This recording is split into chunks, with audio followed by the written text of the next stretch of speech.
News investigative reporter Hagit Limor is in Japan for a journalism conference, and we talked with her by phone this morning.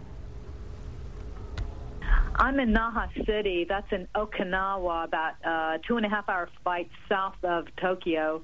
All through the country, the earth shook, really only for minutes, but what it unleashed afterward is what would devastate this nation.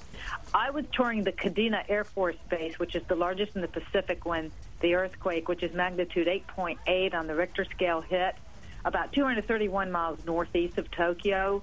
And I had just left Tokyo this morning to fly to this island. This is what experts are calling Japan's worst earthquake on record. It swayed the buildings, and it caused some more significant damage from the initial earthquake to the north. But what's really hurting this country is what followed, which is the tsunami. I spoke with the Kadena oceanographer, Lieutenant Alex Jones, as he monitored the earthquake and its aftershocks. And on large television screens in the Officers Club, we were watching a giant wall of water approach the island. It was almost like watching a disaster movie.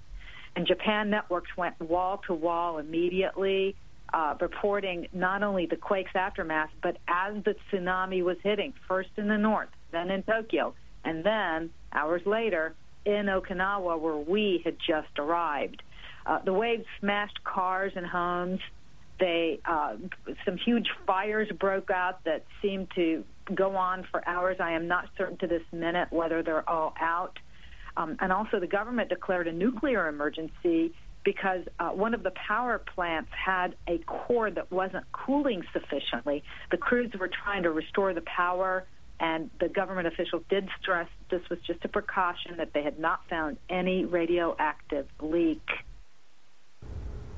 And that's our Hagit Limor, who just happens to be in Japan at this time. An astounding story.